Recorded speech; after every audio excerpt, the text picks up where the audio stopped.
This is the story of the word, spirit.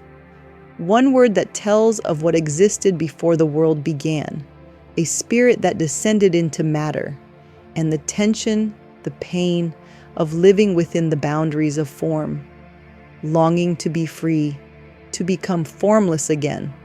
While riding the wind, it remains trapped inside a body that was never home. It didn't come from here, it came down to here. And this is its story. Hebrew isn't rich in words, it's rich in movement. Every shift in a letter reveals a hidden layer. This isn't a language, it's a code, and we're here to unlock it. For anyone trying to understand the Hebrew code, one thing is essential. The letters themselves carry a vibration. They move, they connect, they break apart, they build and unbuild, just like the laws of the universe. What may seem at first like a game of shifting letters, it is actually the key to unlocking the deep structure of meaning. Unlike most languages, Hebrew isn't rich in vocabulary, but it's infinite in potential. Every time one letter changes its place or makes space for another, a new layer is revealed. And the layers are always connected. This is the secret of the Torah, not as a religious book, but as a code of creation. The 5 books are filled with words that appear to tell stories. But underneath, the words are bound, tied together in patterns that create illusions, narratives, and myths. But within each word, beneath the surface, there's a hidden structure, a sacred triangle of the thing, its opposite, and the unified field that holds them both. In this first episode, we begin with the word black. A word that holds it all, matter, spirit, and the space between them.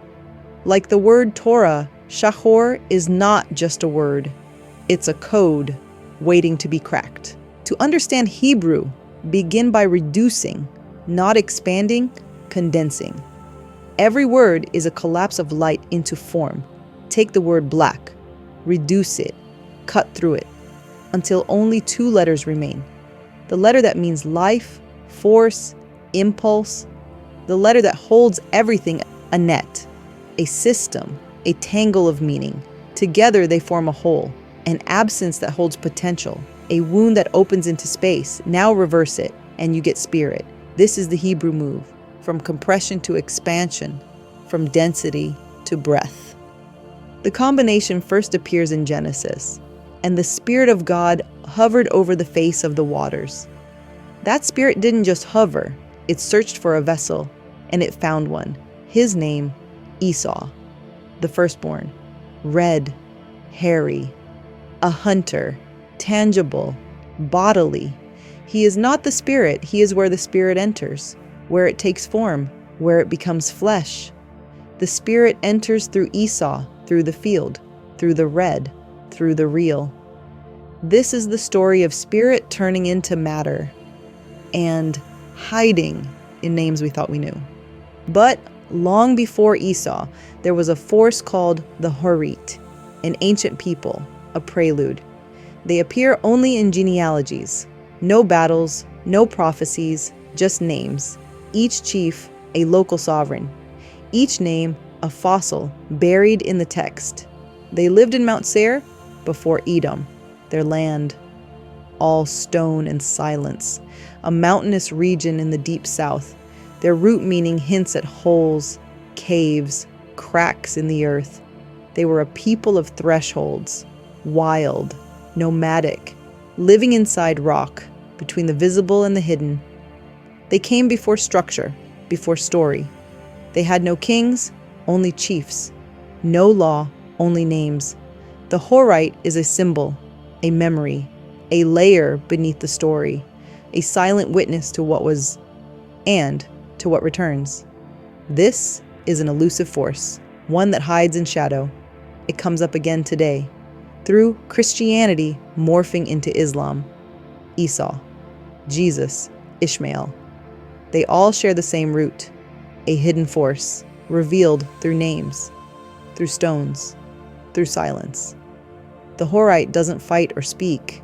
He simply exists, in the names, in the background, a primal presence, not absence, but foundation. A hole is not emptiness, it's a gate. Through it, spirit moves. When we learn to untie the words, they move through us like wind through hair, waking the ancient ones. The Horite is not a place, it is a memory field, older than kings, older than plot. It is the trace of consciousness before language. Each chief, a silent letter, each aleph, a seed waiting to become. Nothing is erased. Everything returns, reshaped by the wind of time. And so the letters that come together to create spirit, matter, and everything in between. Black ink on white paper, a divine tension, darkness forming against light. Organized chaos arises through contrast. This is the hidden secret.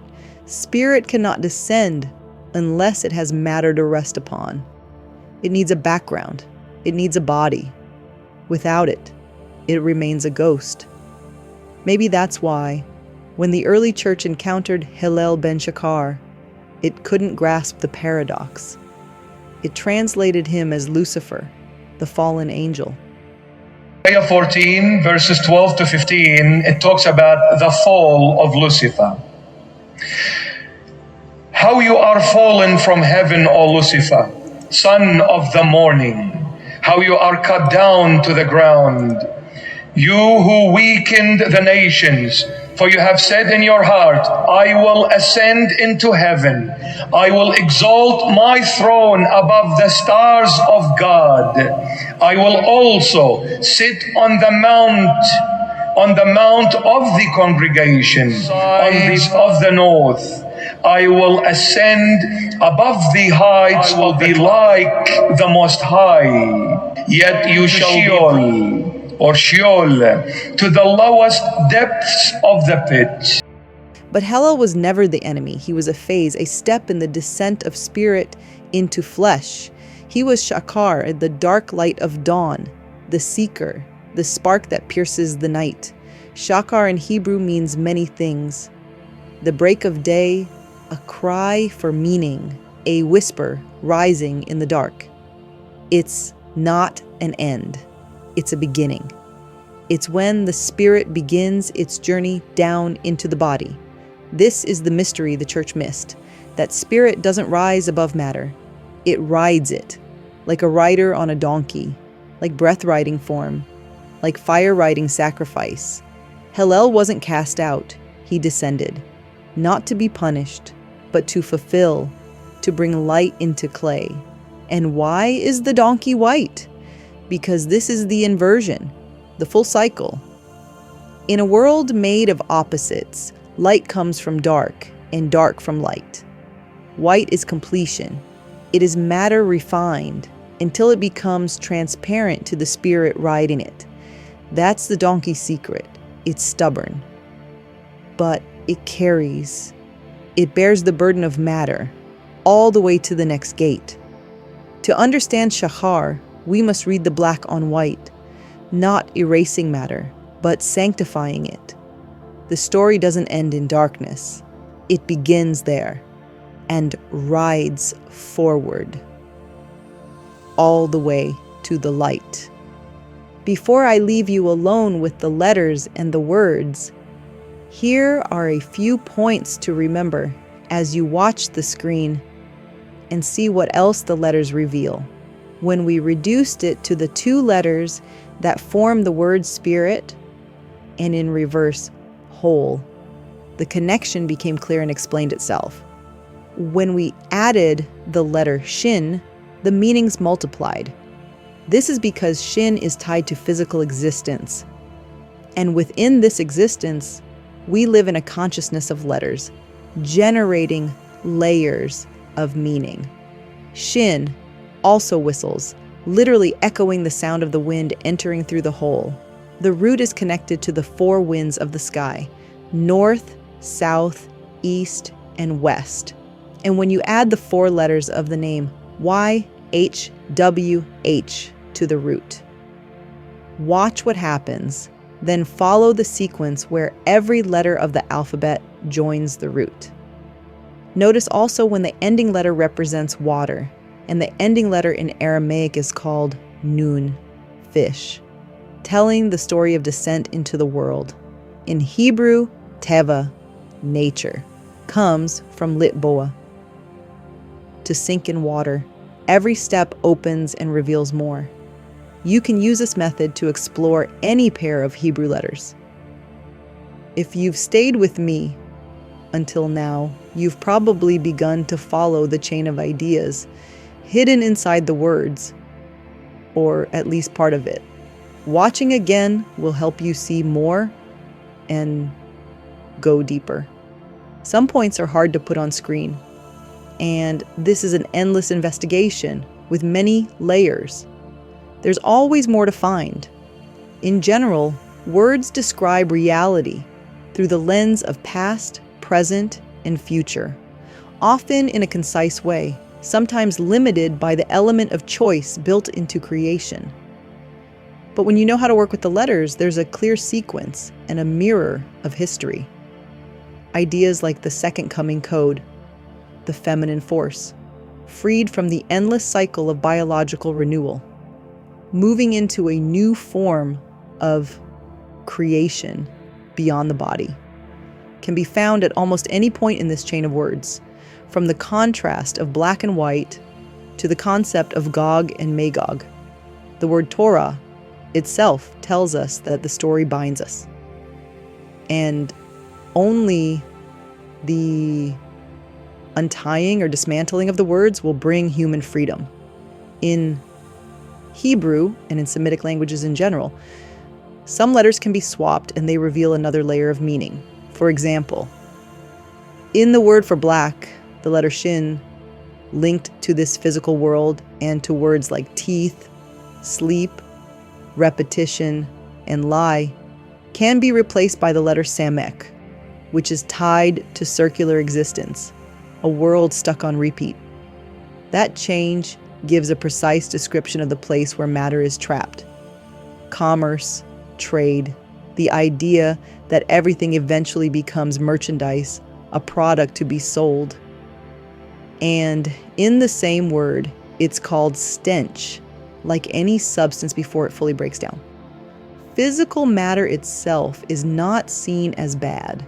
The word good is linked to goods. In the creation story, each time God adds to the physical world, he stops to see that it is good, an act of expression, like an artist at work. But when everything is stuck in a loop, there is danger. In creation, all things must reach an end, decay, and return. The building of the material world was given to Esau, in the Christian world called Jesus, the Son. The word son connects to understanding and building. Until today, the material realm is still in Esau's hands. But on the cross, symbolically, the scepter or the womb is passed to the one called Ishmael, and in reality, to Islam, the next force to lead the world in another attempt to break the loop. This force is tied to crossing the desert and detachment from the material world. But the end is known. Submission turns into the external act of forcing others to submit, and it will be marked by extreme violence. Hard years, a marinade of blood, still lie ahead. Yet the end is always good. The camel, the donkey, the she-camel, and the she-donkey all tell this promise. In the next video, I'll break down the word for white, because to understand black fully, you have to know white in depth as well. Thank you for watching, and I hope you'll be back for more. If this journey through letters sparked something in you, subscribe to the channel and start your journey into the infinite. What was there before nothing? We don't know. That's why I believe in God, because there has to be a superior thing out there which can answer that question. The human brain cannot answer it because they can't, because nobody knows the answer. Therefore, there has to be, does there not, logically, a superior thing which can answer that question? That's not an invocation of logic. That's an invocation of what philosophers have historically called the God of the gaps. The God of the gaps is, you look at where science has yet to tread, where science has yet to figure out, and you say, wow, that's mysterious. I don't know how that works. God must have did it. For you to feel this way, there's a long, storied history of people thinking this way, because we know why the planets go back and forth. Newton got that figured out, and Kepler. So if, to you, God is where science has yet to tread, then God is an ever-receding pocket of scientific ignorance. You look at Elon Musk, he seems like insane and chaotic from the outside. Why does he have the boring company? That doesn't make any sense. He's drilling all these tunnels underground. Like, why would he do that? Well, if he wants to go to Mars, humans aren't going to live on the surface of Mars. They're going to live underground. So you're going to have to build massive tunnel complexes underground. Well, why does he have a solar company? He's going to have to be pretty good at building power plants, right? So why don't you build large solar fields? Because there's no real estate problems on Mars. So you can build like a 5-mile solar field on Mars if you wanted to. Why did you have all these Tesla bots? You're not going to have 5 million humans show up overnight, but you can ship millions of robots ahead of time and use them as your labor force to help build up everything, and they don't need atmosphere or any of these other things. Why does he have an AI company? Well, you need some sort of intelligence to coordinate and run and terraform the planet. Why does he need a battery-powered car company? Because you're not going to be running internal combustion engines. There's no fossil fuels to consume on Mars, so you need battery-powered cars to be able to drive them around. It's actually coherent. He probably wrote it all down while high and drunk, and he's like, this makes so much sense. I'm so smart.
A year later, a guy named Schwarzschild discovered what we now call the solution.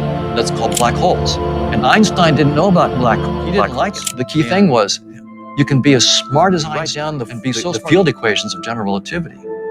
And then those equations come back fundamental about black holes. And they then tell you that space-time cannot be fundamental itself. There's got to be something. Einstein was the one that really blew this thing open with general relativity beyond.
The remarkable thing for me is an intimate relationship between black hole physics and quantum computing. If we go back right to the beginning of the work on black holes in the 1970s, Jacob Bekenstein, a colleague of Stephen Hawking's actually, Bekenstein noticed in a simple calculation that you can answer the question, how much information can a black hole store? That's a strange thing to say, because the model of a black hole is pure geometry, pure space-time. And how does something store information? You need some structure, you need atoms or something that can store bits of information. Well, it turns out that you can calculate that a black hole stores in bits. The information content is equal to the surface area of the event horizon in square Planck units. What's a Planck unit? It's a fundamental distance in the universe that you can calculate by putting together things like the strength of gravity, Planck's constant, speed of light. It's the smallest distance that we can talk about sensibly in physics as we understand it. There are deep problems associated with the fact that you can't copy information in quantum mechanics, which is basically the way that your iPhone or whatever it is stores information and prevents errors entering into the memory of the computers that we're all familiar with. It's basically copying information. You can't do that in quantum mechanics. It's called the no-cloning theorem. So it's a tremendous challenge. Engineers have had to develop very clever algorithms and ways of trying to store information in quantum computer memory and build the memory such that it's resilient to errors. And it turns out that the solutions that are being proposed and explored look like the solutions that nature itself uses in building space and time from the quantum theory that lives on the boundary. It's really strange.